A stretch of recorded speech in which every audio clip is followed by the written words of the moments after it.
রাসূল সাল্লাল্লাহু আলাইহি ওয়াসাল্লাম বলেছেন, মান ক্বারা হারফান মিন কিতাবিল্লাহ ফালাহু বিহি হাসানাহ, যে ব্যক্তি কুরআনুল কারীমের একটা অক্ষর পাঠ করলো, তার ওই একটা অক্ষরের বিনিময়ে ফালাহু হাসানাতুন ওয়াল হাসানাতু বিআশরি আমসালিহা, তাকে একটা অক্ষরের বিনিময়ে 10 নেকি প্রদান করা হবে।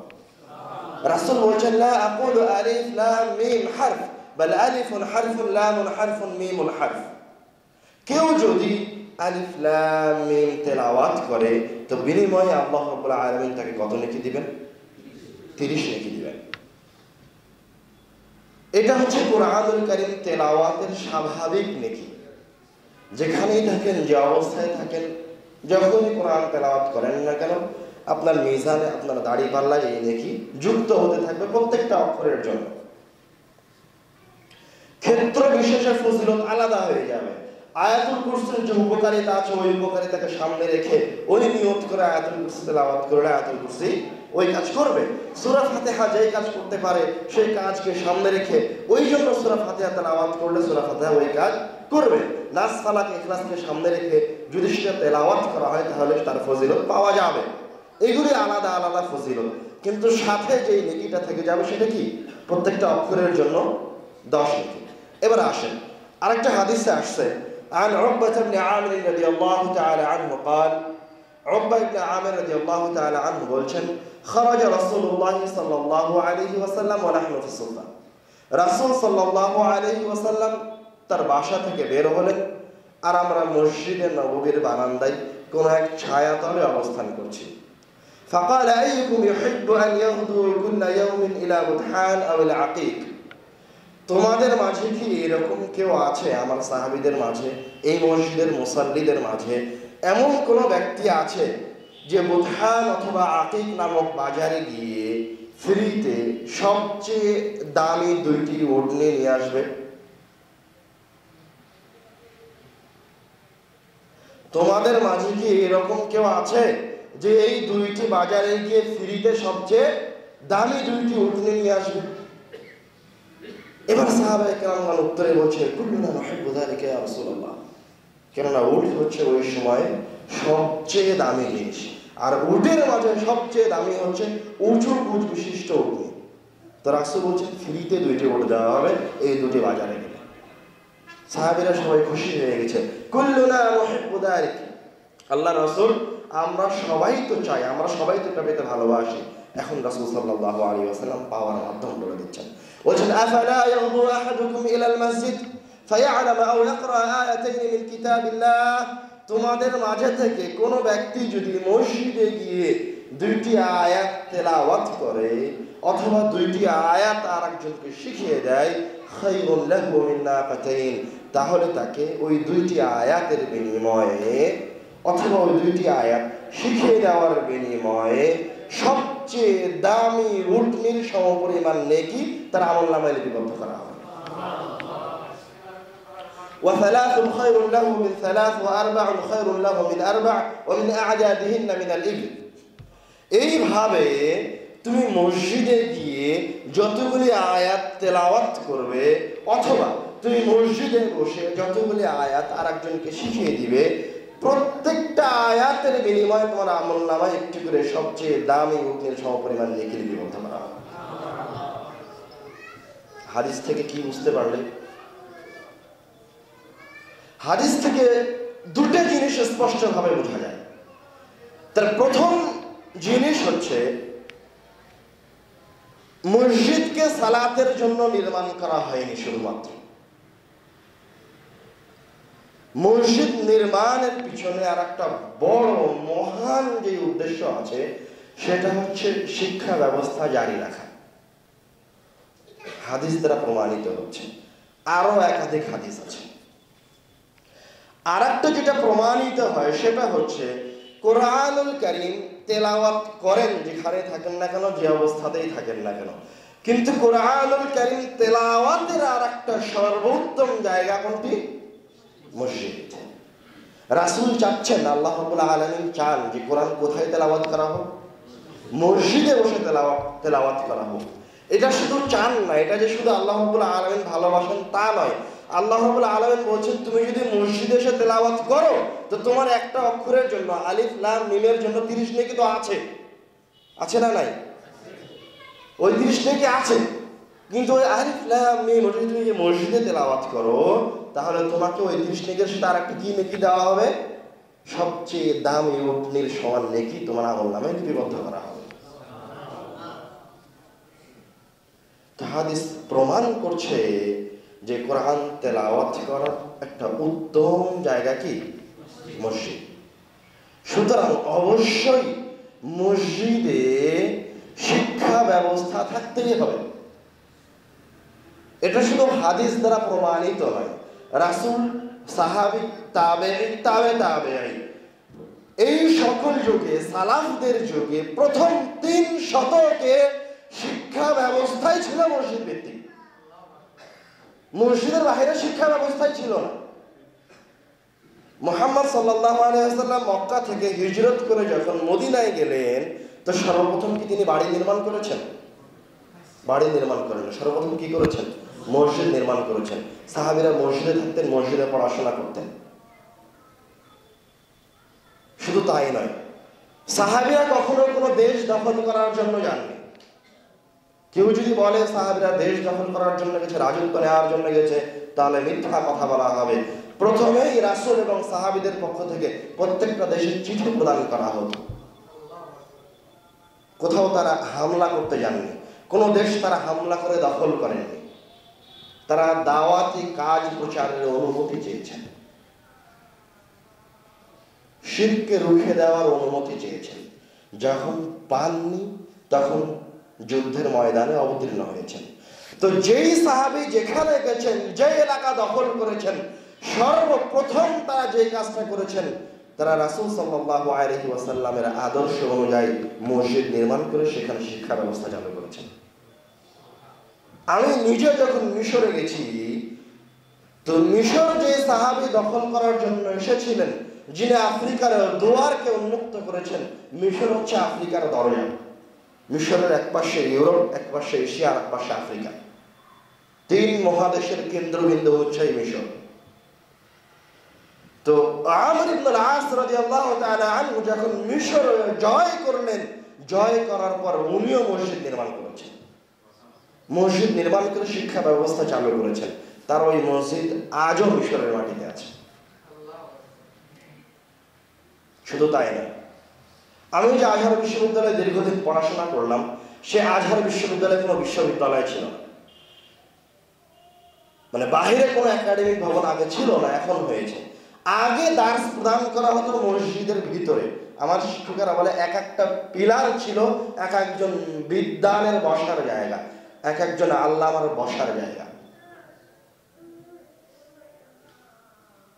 কোন পিলারের পাশে হাদিসের দার্স হতো, কোন পিলারের পাশে তাফসীরের দার্স হতো, কোন পিলারের পাশে ডাক্তারি বিদ্যার দার্স হতো, কোন পিলারের পাশে ইঞ্জিনিয়ারিং এর দার্স হতো। শুধু দ্বীনি ইলম যে মসজিদে শেখানো হয় তা নয়। মসজিদে কি শেখানো হতো? দুনিয়াবি ইলম মসজিদ ভিত্তিক ছিল। জ্ঞান অর্জনের মুসলমানদের ইতিহাস প্রমাণ করে, সালাফদের ইতিহাস প্রমাণ করে যে ইলম অর্জনের জায়গা ছিল মসজিদ। সেটা দ্বীনি ইলম হোক আর দুনিয়াবি ইলম হোক, সেটা কোরআন মাজিদ তেলাওয়াত হোক আর হাদিস পড়া হোক আর অন্য কোনো বইয়ের চর্চা হোক, সেটা কোথায় হতো? মসজিদে হতো। কালের পরিক্রমায় চক্রান্তের বেড়া জালে পড়ে আস্তে আস্তে মসজিদ থেকে শিক্ষা ব্যবস্থা বের হতে শুরু করেছে। মসজিদ থেকে শিক্ষা ব্যবস্থা বের হতে হতে এখন মসজিদ শিক্ষা ব্যবস্থা শূন্য। এই দিক দিয়ে আসার সময় এমন কোন মসজিদ দেখলাম না যে মসজিদের টাইলস লাগানো নাই সামনে। সব উজ্জ্বল মসজিদ, ঝলঝল করছে, সব টাইলস দিয়ে সুন্দর করা আছে, দামি দামি মসজিদ, এসি লাগানো আছে। কোন মসজিদে দার্স নাই, কোন মসজিদে কোনো দার্স চলছে না। মসজিদগুলো লাগে শুধু সালাতের সময় খুলে দেওয়া হয়, সারাদিন বন্ধ থাকে। কিসের আহলে হাদিস, কিসের রাসূলের অনুসারী, কিসের আপনি হানাফি, কিসের শাফি, কিসের মালিকি, কিসের হামলি? আর একটা হাদিসের দিকে আসেন। রাসূল সাল্লাল্লাহু আলাইহি ওয়াসাল্লাম বলছেন, মাজতামাআ কওমুন ফি বাইতিন মিন বুয়ুতিল্লাহ ইয়াতলুনা কিতাবাল্লাহ আও ইয়াতাদারাসুনা। কোন দল যখন মসজিদে বসে আল্লাহ রাব্বুল আলামিনের কিতাব তেলাওয়াত করে, ওয়া ইয়াতাদারাসুনা, অথবা আল্লাহ রাব্বুল আলামিনের এই কিতাবকে, এই আয়াতকে গবেষণা করে, তাদাব্বুর করে। ইয়াতাদারাসুনা মানে একজন পড়ায় আর একজন তার কাছে পড়ে, অথবা একজন আর একজনের সাথে মোতালা করে, আয়াত থেকে মুআজিজা বের করার চেষ্টা করে, আয়াত থেকে সায়েন্স বের করার চেষ্টা করে, আয়াত থেকে বিভিন্ন আইন, বিভিন্ন বিদ্যাতে বের করার চেষ্টা করে। রাসূল সাল্লাল্লাহু আলাইহি ওয়াসাল্লাম তাদের কথা বলছেন, ইল্লা নাযালাত আলাইহিমুস সাকিনাহ। তো যে দলটা মসজিদে বসে গবেষণায় লিপ্ত কোরআনুল কারীম নিয়ে, যে দলটা মসজিদে বসে সুন্নাত নিয়ে গবেষণায় লিপ্ত, ইল্লা নাযালাত আলাইহিমুস সাকিনাহ, তাদের উপর মহান রব্বুল আলামিনের পক্ষ থেকে, মহান রব্বুল আলামিনের নিকট থেকে আসমান থেকে সাকিনাহ, তামান্নিনা, বরকত, রহমত বর্ষিত হতে থাকে। শুধু সাকিনা বলে দিলেই হতো। সাকিনা মানে হচ্ছে অন্তরের প্রশান্তি, সাকিনা মানে হচ্ছে যে কোনো ধরনের শান্তি। আপনি কষ্টে আছেন বা ভালো আছেন, সব সময় মহান রব্বুল আলামিনের নিকটে থাকতে পারবেন, আপনি অন্তরে প্রশান্তি বিরাজ করতে পারবেন, তার নাম হচ্ছে সাকিনা। রাসূল সাল্লাল্লাহু আলাইহি ওয়াসাল্লাম যদি শুধু এই কথাটা বলতেন যে মসজিদে বসে যে দারস তাদরিসের কাজ করে তার উপর আল্লাহ রাব্বুল আলামিনের পক্ষ থেকে সাকিনা অবতীর্ণ হয়, প্রশান্তি অবতীর্ণ হয়, তাহলেই হতো। কিন্তু এখানেই থামেন। কি বলছেন? ওয়া গাশিয়াতহুমুর রাহমাহ। শুধু তাই নয়, তাদেরকে আল্লাহ রাব্বুল আলামিনের রহমত ঘিরে ধরে। শুধু এখানেই থেমে যায়নি রাসূল সাল্লাল্লাহু আলাইহি ওয়াসাল্লামের বাক্য, আবার বলছেন ওয়া হাফাতহুমুল মালায়েকা, এবং এই দলকে, এই গবেষণাগারীকে, মসজিদে বসে কোরআন হাদিস চর্চাকারীদেরকে ফেরেশতারা ঘিরে থাকে।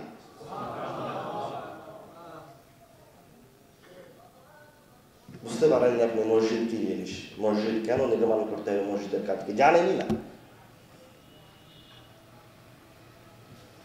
শুধু সাকিনা অবতীর্ণ হয় বললে হতো না? গুরুত্ব বোঝা যেত না? শুধু সাকিনা বলে রাসূল সাল্লাল্লাহু আলাইহি ওয়াসাল্লাম থেমে যাননি, বলছিল রহমত তাদেরকে ঘিরে ধরে। শুধু রহমত আর সাকিনা বলে থেমে গেলেও হতো, ওখানে থেমে যায়নি, বলছেন হাফাতহুমুল মালায়েকা, ফেরেশতারা তাদেরকে ঘিরে ধরে রাখে। এটা হচ্ছে মসজিদে বসে জ্ঞান চর্চার ফজিলত। আর একটা হাদিসে আসছে, রাসূল সাল্লাল্লাহু আলাইহি ওয়াসাল্লাম বলছেন, মান গাদা ইলাল মসজিদ লা ইউরিদু আন ইয়াতাআল্লামা খায়রান আও ইয়া'লামাহু, লা ইউরিদু ইল্লা আন ইয়াতাআল্লামা খায়রান আও ইয়া'লামাহু। যে ব্যক্তি মসজিদে যায় এই উদ্দেশ্যে যে সে কাউকে কোনো একটা কল্যাণকর জিনিস শিখিয়ে দিবে, অথবা মসজিদে যায় এই উদ্দেশ্যে যে নিজে কোনো একটা কল্যাণকর জিনিস শিখবে, এই নিয়তটা রেখে যে মসজিদে যায়, তোর এই নিয়তের কারণে, এই কাজের কারণে যতবার সে মসজিদে যাবে আসবে এই নিয়তকে সামনে রেখে, ততবার আল্লাহ রাব্বুল আলামিন তার আমলনামায় একটা কবুল হজের সমান নেকি লিপিবদ্ধ করবে, অথবা একটা কবুল হয়ে যাওয়া উমরার সমান নেকি লিপিবদ্ধ করবে। আরেকটা হাদিসে রাসূল সাল্লাল্লাহু আলাইহি ওয়াসাল্লাম বলছেন, মসজিদে গেলে আল্লাহ রাব্বুল আলামিন তার জন্য জান্নাতে আপ্যায়নের ব্যবস্থা করেন। আচ্ছা, এতগুলি হাদিস, এত ফজিলত রাসূল সাল্লাল্লাহু আলাইহি ওয়াসাল্লাম কেন বললেন? রাসূল এই কথা কেন বললেন যে আল্লাহ রাব্বুল আলামিন যে মসজিদ আছে তার জন্য আপ্যায়নের ব্যবস্থা করে? কেননা এই দুনিয়াতে যদি আপনি মহান রব্বুল আলামিনকে সম্মানিত করতে চান, আপনি যদি বলেন যে হ্যাঁ আল্লাহ সম্মানিত, এটার যদি আপনি প্রমাণ দেখাতে চান দুনিয়াতে, তো আপনি কোথায় গিয়ে দেখাবেন এর প্রমাণ? মসজিদে গিয়ে। আচ্ছা, আমি যখন আপনাদের এখানে এসেছি, তো আপনারা যখন আমাকে সম্মানিত করতে চান তখন আপনারা কি কি মাধ্যম অবলম্বন করেন? না, আমি যখন আপনাদের এলাকায় এসেছি, আসতেই আমাকে একটু সম্মান দেওয়ার জন্য রিসিভ করেন, রিসিভ করার পর ঘরে নিয়ে যান, নিয়ে গিয়ে ভাই একটু ফলমূলের ব্যবস্থা আছে খান। করেন না করেন না? তো আল্লাহ রাব্বুল আলামিনকে সম্মান করা, আর আল্লাহ রাব্বুল আলামিনের কাছে থেকে যদি কেউ সম্মান পেতে চায় তাকে মসজিদে আসতে হবে, এই কথা রাসূল বলেছেন। মানে আল্লাহ আপনাকে সম্মানিত করতে চায়। আল্লাহ হচ্ছেন কি মেজবান, আর আপনি হচ্ছেন কি মেহমান। আপনি যখন মসজিদে আসছেন তখন আল্লাহ রাব্বুল আলামিন আপনার জন্য জান্নাতে ফলমূল নিয়ে বসে আছে। বুঝতে পারেননি কথা? এর নাম হচ্ছে মসজিদ। আচ্ছা, এর মানে কি এটা যে বড় বড় মসজিদ নির্মাণ করতে হবে? এর মানে কি এটা যে মসজিদে এসি লাগবে?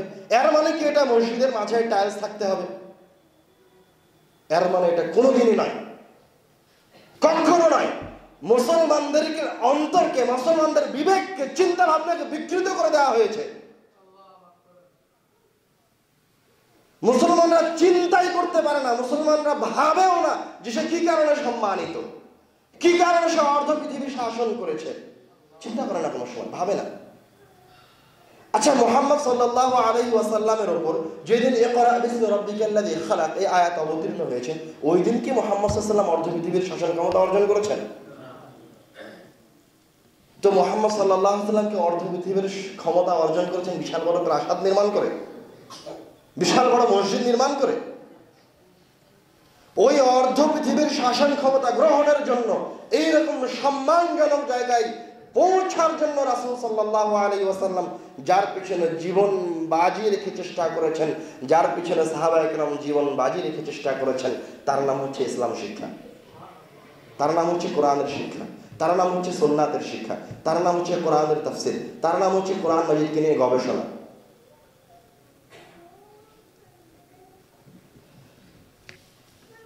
আপনি যদি চিন্তা করেন, রাসূলের দিকেই যদি তাকান, সাহাবায়ে কেরামগণের দিকেই যদি তাকান, তারা যে জয় অর্জন করেছে পুরো পৃথিবীতে পরাশক্তিদের সাথে লড়াই করে, তো এগুলি কি তারা অস্ত্র দিয়ে অর্জন করেছে, জনসংখ্যা দিয়ে অর্জন করেছে? এগুলি কোনো কিছু দিয়ে অর্জন করেনি। কি দিয়ে অর্জন করেছে? ঈমান দিয়ে অর্জন করেছে।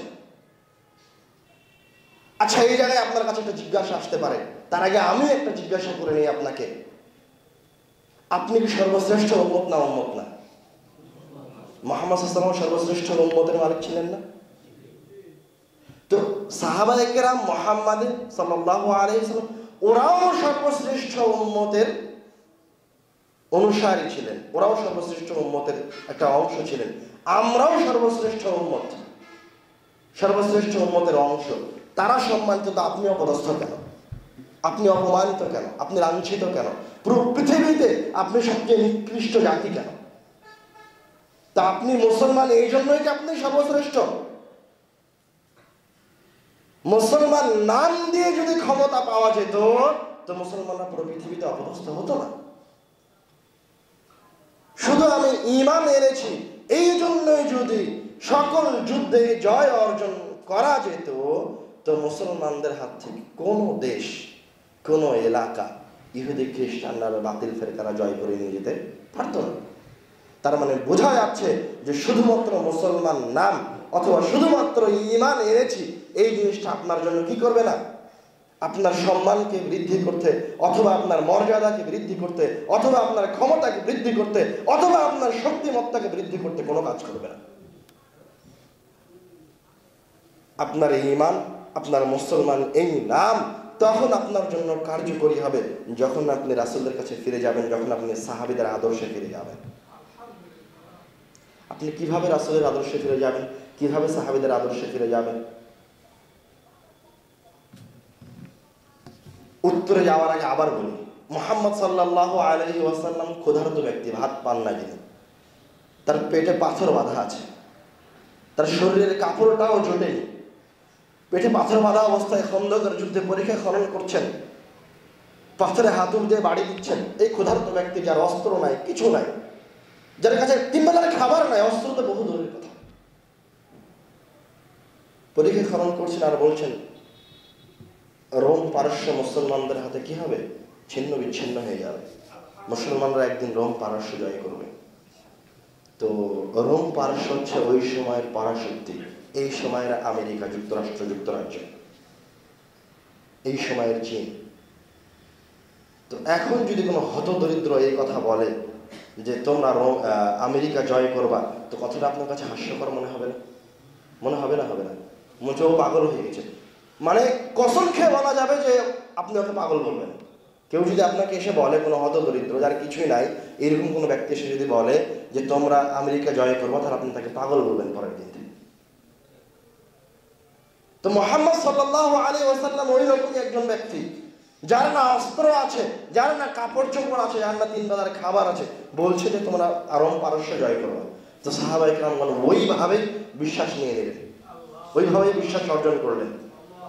ওরা এই বিশ্বাস অর্জন করলেন যে আমরা একদিন রোম পারস্য জয় করব, এবং তারা করলেন। তো কি দিয়ে করলেন? অস্ত্র দিয়ে করলেন, মুসলমান নামের কারণে করলেন। মুহাম্মদ সাল্লাল্লাহু আলাইহি ওয়াসাল্লামের সাথে তাদের সাক্ষাৎ হয়েছিল, এই জন্য তারা জয় করলেন। মুহাম্মদ সাল্লাল্লাহু আলাইহি ওয়াসাল্লাম ভবিষ্যৎবাণী করেছিলেন রোম পারস্য জয় হবে, এই জন্য করলেন। কোনটাই কি দিয়ে করেছেন? ঈমান দিয়ে করেছেন। এবার সঠিক উত্তরে এসেছেন। তো এই ঈমান তো তাদের কাছেও ছিল, আমার কাছেও আছে। তারা যে ঈমান অর্জন করেছিল, এই ঈমান ছিল, ইসলাম ছিল শিখে অর্জন করা ঈমান, শিখে অর্জন করা ইসলাম। আর আমাদের ঈমান কি? আমার বাপ মুসলমান, আমি মুসলমান, আমি মুসলমান, আমার সন্তান মুসলমান। কেউ পড়াশোনা করে না। আমার বাপ আহলে হাদিস, তাই আমি আহলে হাদিস। আমার দাদা আহলে হাদিস, তাই আমি আহলে হাদিস। আমার পূর্বপুরুষ আহলে হাদিস, তাই আমি আহলে হাদিস। এমনি এমনি নামে আহলে হাদিস। আহলে হাদিসের কোনো কিছুই নাই তার মাঝে।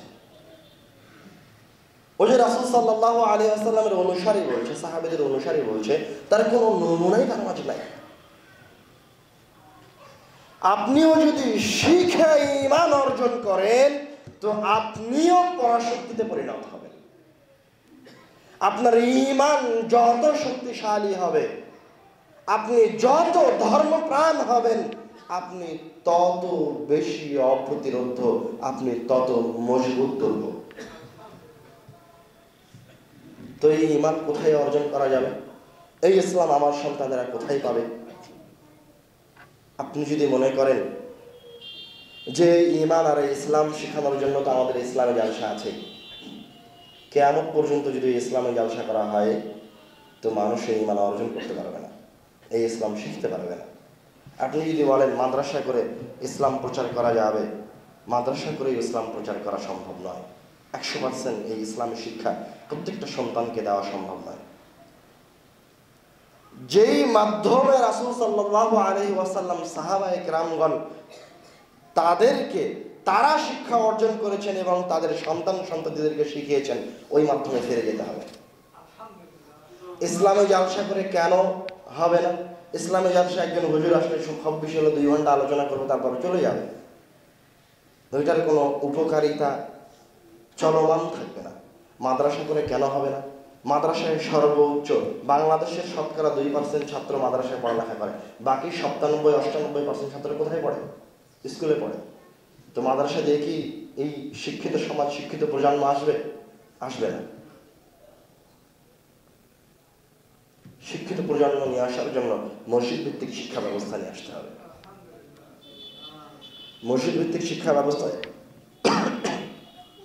একটা প্রজন্ম, মসজিদ ভিত্তিক শিক্ষা ব্যবস্থায় একটা শিক্ষিত প্রজন্ম গড়ে তোলা সম্ভব। কেন? কেননা প্রত্যেকটা পাড়ায় পাড়ায়, মহল্লায় মহল্লায় মসজিদ আছে। মসজিদ ভিত্তিক শিক্ষা কার্যক্রম রাখলে, যেমন ধরেন এই মসজিদেই যদি টানা 15 থেকে 20 বছর যাবত বাংলাদেশের সবচেয়ে ভালো ভালো শিক্ষকেরা এসে দার্স দেয়, তো আজ থেকে 20 বছর পরে এই এলাকার চেহারা পরিবর্তন হয়ে যাবে। হবে না? হবে না? অবশ্যই হবে, 100 বার হবে, হতে বাধ্য। সাহাবীরা করেছেন এইভাবে পরিবর্তন, রাসূল করেছেন এইভাবে পরিবর্তন, হতে বাধ্য, হবে হবে, এবং হয়েছে ইতিপূর্বে। তো আপনার অধঃপতনের কারণ কি? আমার অধঃপতনের কারণ কি? আমি নিজে, আমরা নিজে, এবং আমাদের দূরদর্শিতার অভাবের কারণে, আমাদের চিন্তা ভাবনার ত্রুটির কারণে। স্কুল একাডেমিক ভবনে হয়, তাই আপনিও স্কুলে চলে গেছেন, প্রাইমারি খুলেছেন, ছোট ছাত্রদের একাডেমিক আপনার ডে কেয়ার স্কুল আর মাদ্রাসা খুলেছেন মসজিদের বাইরে নিয়ে গিয়ে। ওইভাবে আপনি একটা শিক্ষিত প্রজন্ম গড়ে তুলতে পারবেন না। শিক্ষিত প্রজন্ম গড়ে তুলতে হলে আর প্রকৃত ওই রূহটাকে, মুসলমানদের ঈমানের যে একটা রূহ আছে, ওই রূহ যদি অন্তরে কোনো সন্তানের অন্তরে দিতে চান, তো ওই সন্তানকে মসজিদে এসে কোরআন মাজিদ পড়তে হবে। কোন ঈমানের রূহ আর ইসলামের রূহ যদি আপনার সন্তানের মাঝে নিয়ে আসতে চান, তো ওই সন্তানকে মসজিদে আসতে হবে। যদি মসজিদে আসার ভূমিকা না থাকতো, যদি মসজিদে আসার অন্যতম কোনো উদ্দেশ্য না থাকতো, যদি মসজিদে এসে কাজ না হতো, যদি মসজিদে আসার উল্লেখযোগ্য ভূমিকা না থাকতো, তাহলে রাসূল সাল্লাল্লাহু আলাইহি ওয়াসাল্লাম আর আল্লাহ রাব্বুল আলামিন মসজিদের এত গুরুত্ব আর ফজিলত নিয়ে আসতেন না। সালাফগণ এইভাবে শিক্ষা ব্যবস্থা, এইভাবেই তাদের সন্তানদেরকে শিখেছেন এবং শিখিয়ে গেছেন। নিজেরও পড়াশোনা করেছেন, তাদের ছাত্রদেরকেও পড়িয়েছেন মসজিদ ভিত্তিক শিক্ষা ব্যবস্থা। এখন আসেন আমাদের কথার দ্বিতীয় পয়েন্টে, সেটা হচ্ছে মসজিদে কি শুধু পুরুষেরাই পড়াশোনা করবে, না নারীরাও পড়াশোনা করবে, মহিলারাও পড়াশোনা করবে? মসজিদে কি শুধু পুরুষেরাই পড়াশোনা করবে না মহিলারা করবে? তা আপনাদের মসজিদে নাই কেন মহিলাদের জায়গা? আছে মহিলাদের জায়গা, আলহামদুলিল্লাহ। মসজিদে যেমন ভাবে পুরুষেরা লেখাপড়া করবে, ইলম অর্জন করবে, ঠিক তেমনি ভাবে মহিলারাও ইলম অর্জন করবে। তার দলিল যদি আপনি নিতে চান, তো শুরু করেন মুহাম্মদ সাল্লাল্লাহু আলাইহি ওয়াসাল্লামকে দিয়ে। ইসলামের সর্বশ্রেষ্ঠ মুহাদ্দিসা, যিনি শত শত হাজার হাজার হাদিস বর্ণনা করেছেন, তিনি হচ্ছেন আয়েশা রাদিয়াল্লাহু তাআলা আনহা। এবং শুধু তাই নয়, তারপরেও মহিলাদের মাঝে থেকেই শিক্ষা ব্যবস্থা জারি ছিল। মহিলারা পুরুষদের কাছ থেকে শিখতে পারবে, কিন্তু তারা শিক্ষিকা হিসেবে পুরুষদেরকে শেখাতে পারবে না পর্দার কারণে, কিন্তু তারা দার্সে বসে আমার দার্স শুনতে পারবে। এই অনুমতি রাসূল সাল্লাল্লাহু আলাইহি ওয়াসাল্লামের যুগ থেকেই ছিল এবং পরবর্তীতেও ছিল, এবং আজও আরো বেশি আছে। আমি যখন মিশরে পড়াশোনা করেছি, এমন কোনো ইলমি মাজলিস নাই যে মাজলিসে তারা মহিলাদের পড়াশোনার ব্যবস্থা রাখেনি। মসজিদে আমাদের দার্স হয়, মহিলাদেরও দার্সে বসার ব্যবস্থা করে রেখেছে। মুহাদ্দিসাদের মাঝে একজন মুহাদ্দিসা, যে কিতাবের সাথে আপনারা সবচেয়ে বেশি পরিচিত, সহিহুল বুখারী। সহিহুল বুখারীর একজন বর্ণনাকারী আছে মহিলা, কারিমা আল মারওয়াজি। উনি একজন মহিলা মানুষ, মহিলা মুহাদ্দিসা। উনি নিজে সহিহুল বুখারী বর্ণনা করেছেন এবং তার কাছে মুহাদ্দিসেরা এসে সহিহুল বুখারীর রিওয়ায়াত নিয়ে গেছে, ইজাজা নিয়ে গেছে। তা আপনি কিভাবে মহিলাদের শিক্ষা ব্যবস্থাকে ছোট করার চিন্তা করলেন? মসজিদে তো আসবে, শিক্ষা ব্যবস্থাকে ছোট করার প্রশ্ন উত্থাপন করা জাহেলিয়াত। কারিমা আল মারওয়াজির কাছে বড় বড় আলেম বিদ্বানদের মাঝে থেকে যারা ইলম অর্জন করেছেন, তাদের মাঝে একজন হচ্ছে খতিব বাগদাদি, তাদের মাঝে আর একজন হচ্ছেন তবারি। এনারা ওই মহিলার কাছ থেকে সহিহুল বুখারীর রিওয়ায়াত নিয়েছেন, শুনেছেন। এগুলো কি প্রমাণ করে? যে মহিলাদেরও মসজিদে শিক্ষা ব্যবস্থা থাকতে হবে, মহিলারাও শিখবে এবং মহিলারাও শিখাতে পারবে, ওই রকম ব্যবস্থা থাকবে। রাসূল সাল্লাল্লাহু আলাইহি ওয়াসাল্লাম হাদিসে মহিলাদেরকে মসজিদে আসতে বাধা প্রদান করতে নিষেধ করেছেন, যে তোমরা তোমাদের মহিলাদেরকে মসজিদে আসতে বাধা দিও না।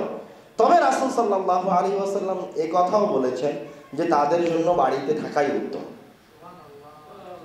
একই সাথে রাসূল সাল্লাল্লাহু আলাইহি ওয়াসাল্লাম দুইটি অপশন রেখেছেন। কেন? যদি মনে করেন যে এলাকায় মহিলাদের শিক্ষা ব্যবস্থা করলে কোনো অঘটন ঘটতে পারে, অথবা রিস্ক আছে, অথবা পাপ সম্প্রসার হওয়ার সম্ভাবনা আছে, তো ওই ক্ষেত্রে মহিলাদেরকে নিয়ে আসা যাবে না। আরো যদি মনে হয় এই এলাকায় এই জনবসতিতে মহিলাদের শিক্ষা ব্যবস্থা করা সম্ভব, তাহলে ওই এলাকায় কি করতে হবে? মহিলাদের শিক্ষা ব্যবস্থা করতে হবে। আল্লাহ রাব্বুল আলামিন আমাদেরকে সালাফে সালেহিনগণ যেভাবে শিখিয়েছেন, যে আদর্শে রেখে গেছেন, সেই আদর্শের উপর চলে আমাদেরকে শিক্ষা অর্জন করার তৌফিক দান করুন আল্লাহ।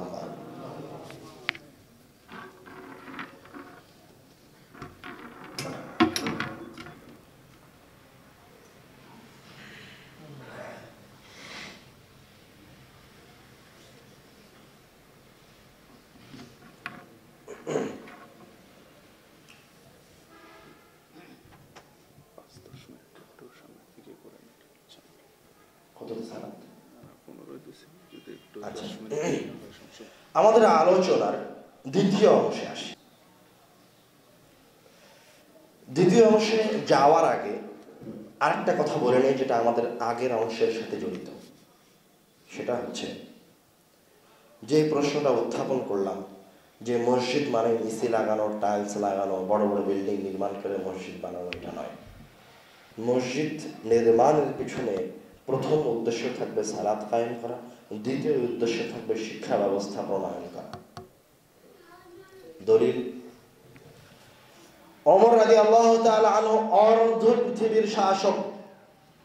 তো এই অর্ধ পৃথিবীর শাসক কি মদিনায় অথবা মক্কায় দুর্গের মতন করে বড় মসজিদ নির্মাণ করতে পারতেন না? পারতেন না? পারতেন না? এই প্রশ্ন আপনাদের অন্তরে কোনোদিন জাগে না?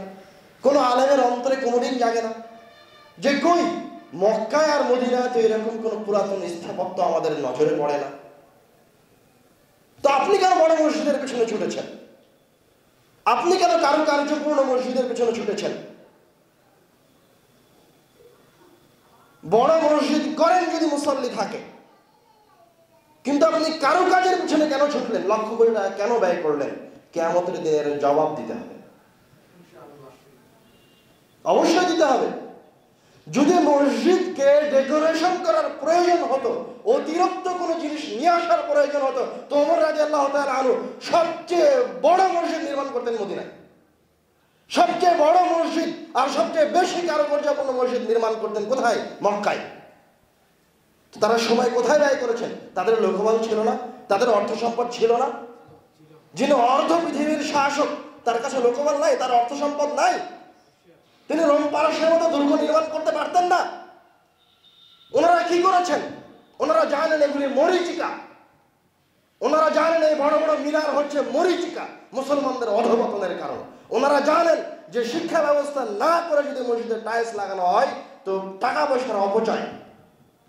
আমার বিবেক বলে, আমার পড়াশোনা বলে, আমার ইলম বলে, কেউ যদি কোনো মসজিদের শিক্ষা ব্যবস্থা না করে ওই মসজিদে ছাদ করতে যায়, ওই মসজিদে এসি লাগাতে যায়, ওই মসজিদে টাইলস লাগাতে যায়, তো এই অর্থ সম্পদ নাজায়েজ হতে পারে। কেন? আমি তো আমাদের সালাফদের মাঝে এরকম কোনো আদর্শ পাইনি। আমি আদর্শ পেয়েছি সাহাবায়ে কেরামগণ, রাসূল এবং তাবেঈগণ জীবন দিয়ে সব অর্থ সম্পদ যেখানে লাগিয়েছেন তার নাম শিক্ষা ব্যবস্থা। সাহাবায়ে কেরাম যদি বড় বড় বিল্ডিং আর বড় বড় মসজিদের পিছনে পড়ে যেতেন তো ইসলাম আমাদের কাছে পৌঁছাতো না। আমি বলেছি ইকরা বিসমি রাব্বিকাল্লাযী খালাক যেদিন অবতীর্ণ হয়েছে সেদিন অর্ধ পৃথিবীর শাসন ক্ষমতা মুহাম্মদ সাল্লাল্লাহু আলাইহি ওয়াসাল্লাম পাননি। অর্ধ পৃথিবীর শাসন ক্ষমতা মুসলমানদের হাতে এসেছে দীর্ঘ প্রায় 50 বছর যাবত। এই ইকরা বিসমি রাব্বিকাল্লাযী খালাক এই আয়াতের দাওয়াত দিতে হয়েছে, এই আয়াত মানুষকে শিখাতে হয়েছে। আপনি শিখান, রাজত্ব এমনি আপনার হাতে এমনি আসবে, এমনি আসবে। আপনাকে পরিকল্পনা করতে হবে। আপনি শিক্ষিত প্রজন্ম গড়ে তোলেন, আপনি সম্মানিত এমনি হবেন, জোরে করে নিয়ে আসতে হবে না। আপনি শিক্ষা ব্যবস্থা গড়ে তোলেন, কোন পরাশক্তি আপনাকে পরাজয় করতে পারবে না। আপনার কাছে অস্ত্র থাক আর না থাক, কোন পরাশক্তি আপনাকে পরাজিত করতে পারবে না।